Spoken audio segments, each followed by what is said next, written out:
So hi, welcome to Noise Podcast. I'm Shane. I'm Glory. And we're here with Jason from Coyote Theory. And some questions today about their new album, Still. So congrats on that, by the way. How do you feel about the response to it so far? So far, so good. I mean, it's called Still, so we're asking these questions like, do people still care? And so the response has been nice, to say the least. So it's it makes the warm and fuzzies go. That's awesome. Hell yeah. The album is fucking incredible.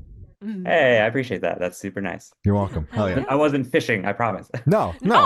We always like to let the artists know that we think what we're talking about is cool, and also to let them know that we checked it out, because there are so many times where artists are like, that's refreshing to hear, because they'll do interviews and people don't actually listen to the music that they're about to talk about. It's so crazy.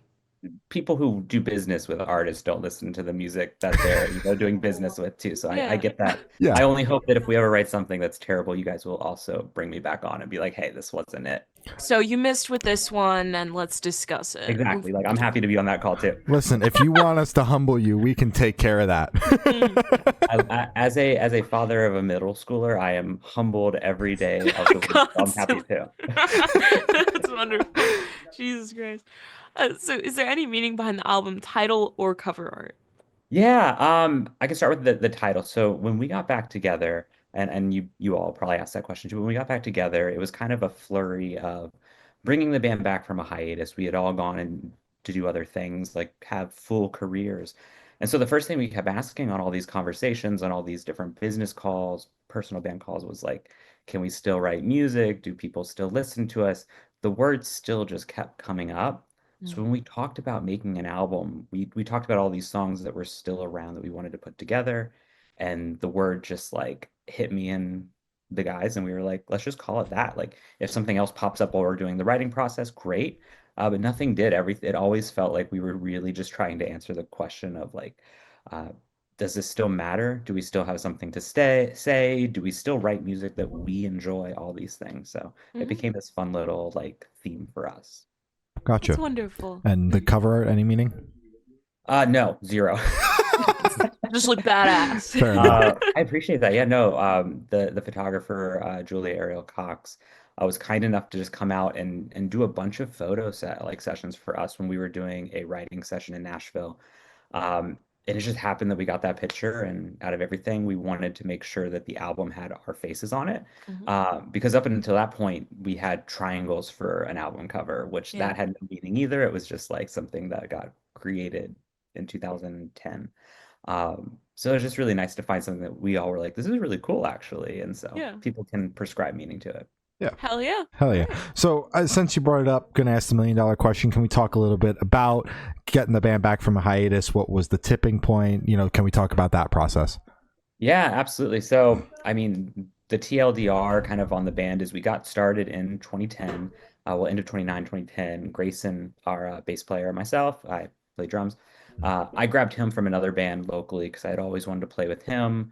We had a guitarist at the time, Lane, who I went to school with, so we were high school buddies.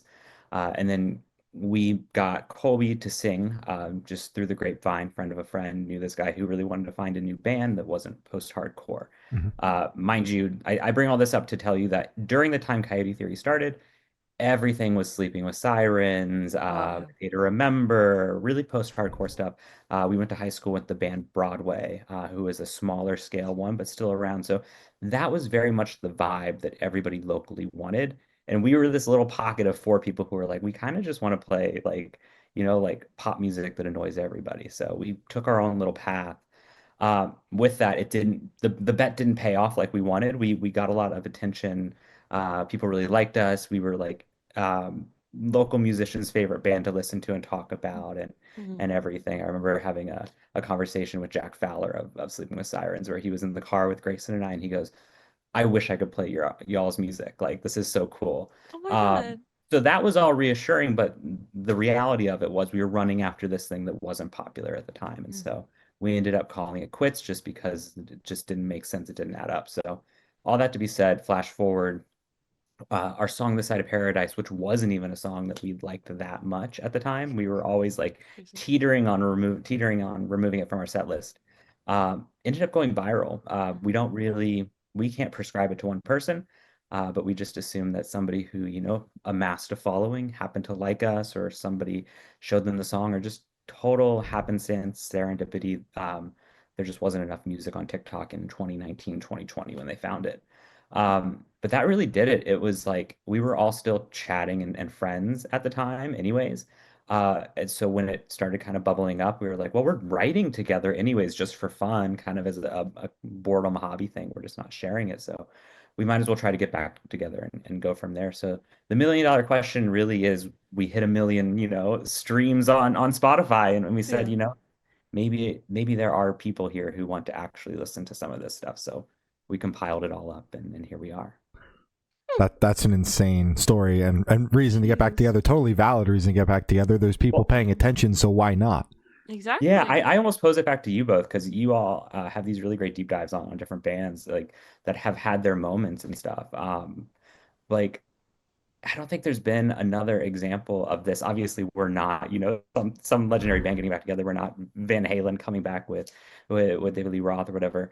But it's just like such an interesting concept that couldn't have happened 10 Mm. years ago, 20 years ago for a Yeah. band to be like, we've all moved on, and this social media thing created through DSPs a chance for us to have like this lottery ticket. I Hmm. can't think of another example of it. Hmm. We haven't heard that. We've spoken to plenty of bands that have taken the hiatus and gotten back together, and it's always just they wanted to live life and then got the itch to get back together. Whereas Exactly. you guys, it was like basically you were kind of called upon by the people paying attention to be like, hey, you Hmm. should probably capitalize on this however you see fit. Exactly. Your words, not mine. You know, Nice. gotta Nice. chase it. Nice. Yeah. Hell yeah. So can you tell us a little bit about the writing process for the album? Yeah, it was interesting for us. So the writing process started during the pandemic, lockdowns and everything. And like I said, we were not a band. So we were very distributed. We have people in Colorado, we've had people in Montana, we've had people in Nashville, we've had people just kind of flopping around different places. So a lot of it was recorded remotely where we jump on to different programs like Zoom, or there's one called Muse that's very like DAW friendly if you're familiar with it. And we just kind of slowly grind away at these songs. We'd all jump on, we'd have an idea, and then we'd add to it, and then we'd layer on just like we would normally had we been together. Back in the day, we would get together at my house every Friday.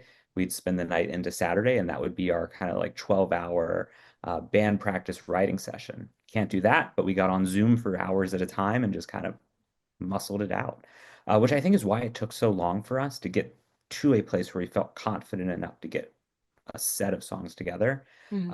Moving forward, we would never do it again. Yeah.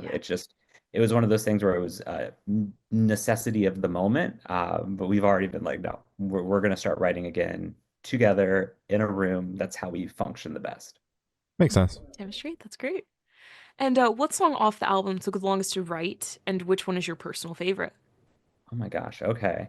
Hmm. Um, I feel like they all took so long just because the process of getting them all together took so long. Yeah. Um, I'd say that Not Falling in Love Tonight would have been the one that take took the longest. We wrote that song, gosh, we wrote it probably 2012. Um, at the time, this would have been like right when Fun came out with Some Nights. I think that was 2011. So it Jesus. was, Whoa. yeah. Throwback. Whoa. Yeah, so at the time it was very fresh and new and on everybody's mind. Everybody Yeah. wanted to like floor toms on every song. Hmm. So did we, and so we had this song called "Not Falling in Love Tonight," where it was kind of a bigger anthem-y sound, just kind of just like pulsating floor tom. Vocals sounded very much like a Backstreet Boys type of song. Hmm. We never did anything with it, and so it just sat around as a demo. Just not sure what we are going to do with it. So it took us until this process to bring it back. And we decided on kind of a stripped down version for the album. Hmm. So it's just kind of piano and vocals. But a lot of those same sentiments are still in that song. So I think that one took the longest, and just technically. Yeah. Um, and then kind of my favorite one, it's so hard, but I always go back to Maryland on the album. Maryland is this like uh, it's as close as I think we ever have gotten to like a um not a passion pit, but temper trap, like a temper trap type band, Hmm. which we all love and aspire to. we wanted to write a song at the time that like felt like you were watching a movie when you listen to it. And so Marilyn was that, and that was like the lyrics, the inspiration for me came from the idea of what you want in a climax of a movie, which is somebody, drawn between two very distinctively different decisions, Mhm. making one and then regretting instantly, and that dynamic. And so I just think we were firing on all cylinders when we wrote that song. And so when I listen to it, it's one of the ones that I can really remove myself from, and just appreciate as a fan or as a listener. Hell yeah. Wonderful. Go for it. All right. Pulling out a song from the vault that's from 2012, like it was your guys' way of like breathing new life into it by kind of stripping it back, or was it just kind of a case of that's what you felt the song called for in present day? Yeah, I think it was just more of an answer of we wanted to do something different with everything. We didn't just want to like for like put something on the album that was the way it was. Mhm. We've talked about going back and doing some of those songs the way we had them back then too. Maybe deluxe edition down the road or something else like Mm. that. But no, I think it was just a circumstance of we wanted to update things, and that was the path forward. Makes sense. Gotcha.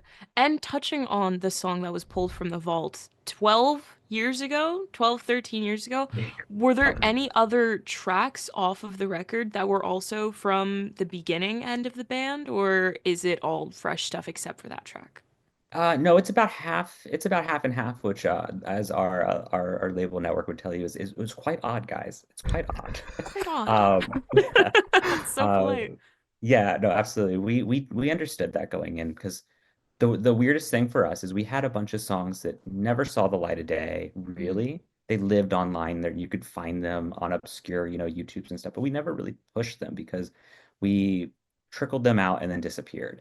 And so songs like Maryland, songs like Deliver Me Somewhere, a song like Taking Over the World, which was our last kind of single before we broke up, um, they just never really got attention. And so for us, we were like, we have to put them back on an album and give them a proper due diligence and credit to being out in the wild because Mhm. I don't know, it's weird and like it's different than let's say like a Panic at the Disco or something coming out with like Pretty Odd or something where it's like you can do something like that that's totally a flash in the pan and then jump over to something else. We're in this like different time where like it just doesn't disappear like a flash in the pan. You can Mhm. bring things back, and there's 1,000 new people who haven't ever heard of this song. Yeah. So we might have our fans who are like, oh, these are a lot of old songs, but to even more people every day, they're like, oh my God, I never heard this song before. How Mhm. cool is this? So Yeah. that's where we were like, no, let's split this half and half and bring all these songs back and we'll, revitalize them in different ways that we want to, but let's give them a chance to have a fresh voice. Hmm. Makes Damn sense. straight. Hell yeah. So how'd the track list for your album come about? Did you guys write the opening for the opener, closer be a closer, shuffle around and see what fits? What was that process like? Yeah, well, what do you all think about the opening and close? You feel like it was strong? Yeah. I think it was strong. Yeah. Yeah. Fuck Okay. yeah. Um, it was one of those things where we didn't really, and we talk about this even to this day as we're thinking and ideating on album number two, which we're already well in the process of doing, is like, It's very good to uh, hear. we didn't do a lot of that for this. We were still very much just like trying to get something out the door so that people, were satiated in some way. Mhm. So a lot of it was afterthought, I'm not gonna lie, but like How We Live Now was one of these songs where it's like, well, that was exactly where we were when we started writing still. So it makes total sense to have that, openness. Mhm. Um, and then Oh Well was just like such a weird way for us to end the album. You can end it on a high note, you can end it on kind of an emotional note, and then Oh Well is just this like kind of a deep sigh of like, I don't know, like either you like it or you don't, but like this is what we have and we're gonna move on. And for us, it was funny to think about ending an album like that and ended up being exactly what we wanted it to do. Hmm. Hell yeah. It's wonderful. And would you be able to tell us where your headspace is at while you're creating this record? Um, yeah, everywhere. Yeah. Uh-huh. Everywhere for sure. I mean, the headspace is like it's so interesting, and this is the dynamic of bands. Like as you all talk to bands, you probably hear this too. But it's like it's the battle between the admin, the business side of it, and the music side of it. So like we have a song like This Side of Paradise that's doing the numbers it's doing, and everybody on the business side's excited. And what do you do next? You add to that as much as you can, and you stack new songs, and you keep keep feeding the beast. But then there's the creative side that's like, no, we got to take our time. We got to do something we're proud of. We got to like want to like the things that are out there because we're going to live with them. Mhm. And you could live with them to the level of the side of paradise where it's very much an ever-present thing. And so it was definitely a balance of headspace for us to whereas like we want to go fast and we want to get something out, but we want to take our time. Now, for us, we've started to feel pressure internally because we were taking too much time, and then we would race to the finish line, and then something would happen to where we weren't slowed down, but some outside source would be like, "Eh, we're gonna take, three extra months on this or an extra 2 weeks here." And so you have Mhm. all those factors. So the headspace was really funky in this one to where it was everywhere. We experienced every range of emotion trying to get these songs out. So when we finally got the album cover, when we finally got like the Dropbox files, sent over to put on distribution channels, it was just a sigh of relief. It was like we can't touch it anymore. Nobody else can touch it. Outside sources, inside sources, it's done. And Yeah. then we have that Yeah. sense of relief. Hell yeah. Exact big sigh of relief. It, Mm. Yeah. it's refreshing to hear you talk about the business side of things while talking about the headspace, because I feel like a lot of artists that we talk to try to like avoid the fact that there is so much business that goes into this. But I There's work so much now. Yeah. yeah, I work as an artist manager, so I get to I'm in it. I'm the one telling the band You're to in the like trenches, bro. stop focusing on the creative and focus on the No, business. absolutely. You're the one on the other side of the call who's like, guys, like y'all need to step into like proper deadlines. Yeah. No, I don't know, we come at it from such a weird angle. Obviously, we're all in our 30s now. We've all been on the other side. We've all been in different types of careers. I work in PR and marketing, so I've been at the other side of this kind of like you have to wrangle creatives. Mhm. Mhm. Um, and so we get it, and we're not hiding from it. And like, if we can help anybody, we've always had this thing when we started this journey of like bringing the band back, where it's like, if at any point we can make a decision that rises the tide for all boats, we're doing that. Like, pull everybody up with you type of process. We're so lucky and fortunate, and we see it to have any sort of moment or momentum that like if we can use it to shine a light on parts of the business or like other up and coming musicians who are like so much better than us or like causes that matter, you only get one chance to like take advantage of all this, and we're going to go down swinging, for lack of a better term, with this. So like absolutely, like we are totally an open book with people and happy to like help other bands and stuff like navigate the business side of things, because it is wildly confusing for an artist to be like, I have to do taxes. Like, what does that mean? What Yeah. are those? Yeah, it's very daunting when things start to like get real for a band, because it's like you start in your parents' garage. You think that you're just gonna make rock music, and then you got to start like the business shit. It ramps up very quickly. And Oh yeah, we you joke about obviously it know all the that. time. Yeah, we joke about it all the time because we truly started in high school. Like we Yeah. started, Yeah. well, we're from Orlando, Florida. So my dad was an architect and builder. So we had this like hurricane room, and it was a soundproof space. It was actually behind a bookcase. And there's some like music videos online that actually used my house because it was such an odd place. But we practiced back there. It was soundproof. We could practice all night. But we were in high school. Like Mhm. and we joke all the time now. We're like, if we had known that anything we did in high school was going to stick until we were 30, 31, 32, maybe we would have made different decisions. Maybe we would have been more Approached it. thoughtful. Yeah. Absolutely. So how do you recommend your fans to listen to this album for the first time? Should you in the car with friends and dark with headphones on? Is work at album party album? What do you personally recommend? Oh, it's a by yourself album. And I think we're a by yourself band. Like I often joke, I can't say we because it's me pushing it, but I often say we're so niche, we're nice. We're like such a niche listen. Um, the parameters I always give us for like our music is, does this feel good to like go in your bedroom and listen to? It can be to like party out by yourself. It could be to like lay in bed and stare at the ceiling fan. It can be to get ready for something. Like it doesn't matter what it is, but is it good enough to pass the like I want to listen to this by myself in my bedroom to get me in the right mindset? Mhm. That's where it is. Like if people listen to it elsewhere, I heard someone say that our song was playing in an Applebee's once, and I was like, I couldn't think of a band less appropriate for an Applebee's party or like a Fucking awesome. I don't even know the menu. I can't make a joke. I don't go to Applebee's enough. I've never been Uh, to Applebee's. but no, I think we're like a by yourself band, maybe in the Mhm. car, like vibing out on a great drive or something. and not Damn an straight. Applebee's band. Yeah, you can quote me on that. Make it like we're not an Applebee's Not band. an Applebee's band. No. We're probably like a really like unfortunately trendy coffee shop and like Bushwick band. Really? I was thinking like a Chili's. I could Chili's, to be honest. Yeah. I could eat Chili's, yeah. Yeah. I That's could go why I'm for like Chili's right Chili's now. is like the cool hip Applebee's, you know? So, Everyone's going to Chili's. I think if you sped up or slowed our music down, which is the popular trend right now anyways, we could probably fit in like the Chipotle playlist because those feel very much of that nature. Yeah, I agree. So just like literally everything but Applebee's. Fuck Applebee's is what we're saying. Literally, that's what I want everybody to take away from this is that no. Yeah. No. Wrong one. Yeah. So this one should be super, super quick off top of your head. I want you to describe this album for new listeners in 3 words. No more, no less. Pop for yourself, honestly. Ooh. That's a banger. Hell yeah. That's good. Yeah. Hell yeah. Never at Applebee's. I could have went there. That also were, bonus one. That's great. Yeah, exactly. Yeah. And in that same train of thought, is there a certain feeling or emotion you want listeners to have while going through the album? Every emotion, yeah. Like I've truly said this to the guys. I've said before, like I would be totally cool if someone listened to our album and left angry.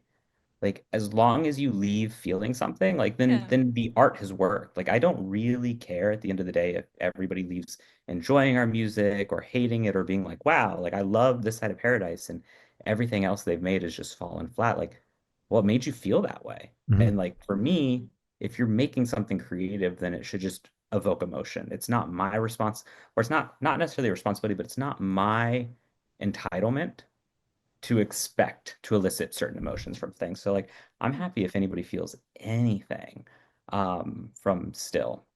Now that being said, I would like them to feel happy. I would like them to feel, like it's a warm hug after a breakup. I'd like them to feel, like they're not alone. I'd like them to feel like that's something that they can totally approach in any aspect of life that is comforting.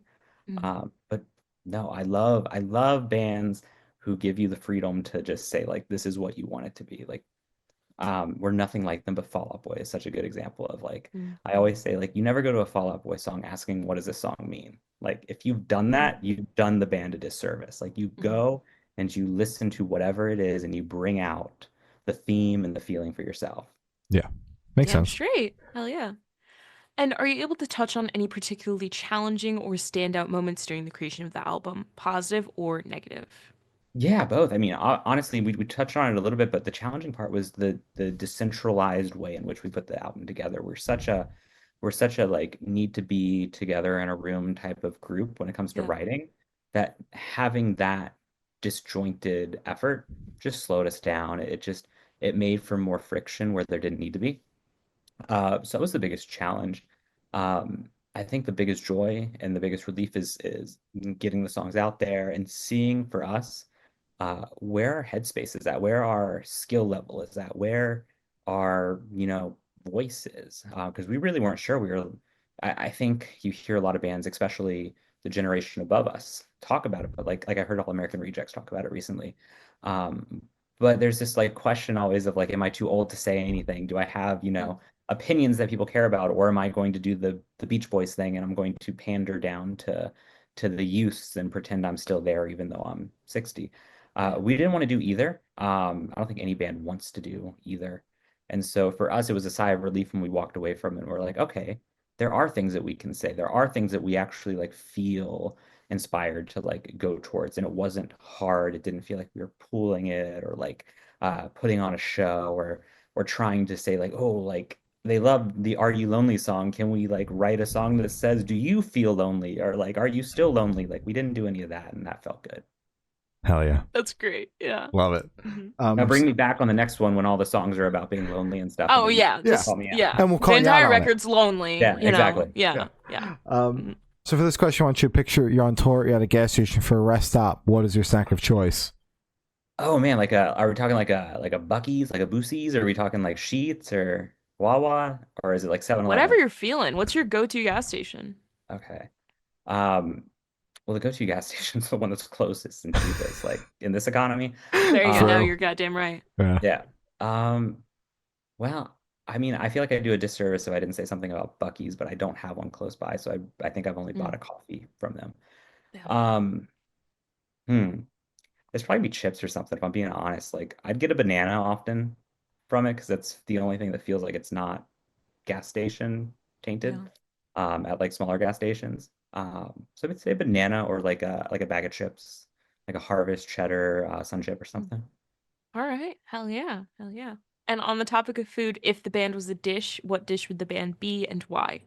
Oh man. Like well Grayson has this thing and I don't care and I don't think he'll be mad for me spoiling for anybody. But Mhm. he's one of those people who eats his dessert before the meal. Okay. You know Um what? Sure. Yeah. like big time dessert eater before a meal, like any meal, breakfast, lunch, dinner, like this man brings out pastries and has a full chow down. I respect Hell it. yeah. I feel like we'd have to Hell be yeah. some sort of smorgasbord of pastries, even though I don't eat sweets. I would think we'd have to be some sort of like, I don't know, um, eclair or donut, maybe like a baker's dozen of donuts. Mm, yeah. It's Hell perfect. yeah. That All right. Yeah. That's beautiful. And for the last couple questions, going to shift completely away from music and go straight to death row. Boom. So, if you're on death row, what would your last meal be with a drink? Oh, real death row, not like death row records. Okay. Yeah, No, like no, not Death Row Records. like you committed tax fraud because you're a band that has to do your taxes, and you're going to death row. Yeah. That's literally one of my worst fears. Shoot, Quinn, yeah. That's not even a joke. I literally will be on the calls and we have an accountant, and every band should have an accountant because we are all dumber than we think we are when it comes to money. Like, I'm sorry, we play drums and count to four. We play guitar and hold power chords. Like, let the accountants do the work. Yeah. Um, Yeah. truly a terrible fear of mine. I'm always like, I do not want to go to jail for you. Mm-mm. But Mm-mm. anyways, in this scenario, I didn't say that, and I'm on death row. Got it. Yes. Um, it's probably something super bad because like I eat Chipotle a lot. Like, not gonna Mhm. lie, anything Mexican food, anything Spanish food. Like I love like black beans and rice dishes. Like any combination, you just surprise me with it. But it'd be so bland. It's not like these great answers where people are like, I don't know, I want like baked Alaska and I want, like ratatouille and all this stuff. Just give me like a good Chipotle burrito Hell yeah. Solid. from And like then what's really your far away though, so it like oh, takes, A oh, so while. it takes on the 20 years. deliveries a Yeah, yeah, yeah, while. yeah. Yeah. Yeah. What's your drink? At Chipotle, it's like an unsweet tea. Unsweetened tea. Yeah. You know I don't like what? sweets. I'm such a bland person. I don't like I grew up not liking sweets. I don't know what it is. Hmm. I'm not gonna change it either. As you get older, sugar's bad apparently for us now. So like Yeah. I'm winning Yeah. the race, but yeah, no, unsweet tea's great. Green You tea's know, great, but unsweetened, matcha, unsweetened. Like mhm, if it looks like the swamp water I grew up around, it's like mhm. good matcha to me. It's perfect. Exactly. I came in with judgment until I realized like I drink half a gallon of unsweetened green tea every day. So then I was like, oh fuck, You're wait, pushing it I away, yeah, literally yeah. that's what I do too. You're So part of the problem. yeah. Sometimes that's all you need. Yeah. Jesus. And if you could live in one fictional world for a week, where would you live? Oh my gosh. Okay. Well, I live in Orlando, Florida, so I feel like that is a fictional world. Yeah. That's a great question. I feel like, I mean, Harry Potter is a great one, just Hogwarts and all that. It feels like obvious. Hmm. Um, I want to say Severance right now, but I don't want to live there, but I've been watching it. Hmm. I'm just obsessed with that show. Hmm. Um, Ben Wyatt. Ben Wyatt, yeah, seriously. Love him. I'd probably say something friendly and nice. Like I would love just to live in the like surrealist version of New York from 30 Rock. Like Yeah. that would be a great 30 fictional Rock world for me to mention. live in. Yeah, like Yeah. if Tracy Morgan like just existed everywhere in that Hmm. character in my life, Yeah. set.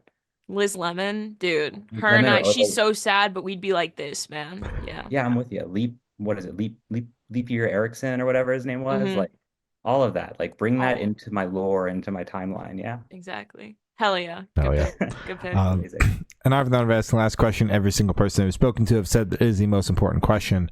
What is your favorite color? Favorite color is orange. I know that's aggressive.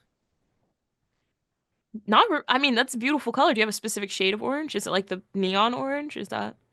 No, that's way aggressive. Yeah. Probably Okay. like the See, burnt we gotta orange, find the kind of like a scale. yeah, yeah, Hmm. yeah. It's always been orange since I can recount like memory, Mm-hmm. like a burnt orange, like a Ooh, deeper orange. that's nice. Looks terrible on so much, but like I love it. Exactly. It's nice to look at though. I had a whole wall growing up in my room. I was like, my parents were like, what color do you want? I was like, I want like bright matte, like Orlando Magic blue, and then Mm-hmm. orange, like basketball orange. And it Wow. was like a prison looking back. I Yeah. was like, why did I pick these colors to live in? Like my mind must have been going crazy, but hey, Hey, I'm gonna stick with it. Orange, great question. All right. that's Um, wonderful. so as I said, that's all the questions we have today. Is there anything that you would like to plug? Obviously, we have the new album still. It's out now everywhere you stream music. I'm sure you can pirate it too. I mean, DM us and we'll probably send it to you as well if you Fun. want the waves or something. Mm-hmm. We're very flexible. But go listen to it, like it, playlist it, do whatever.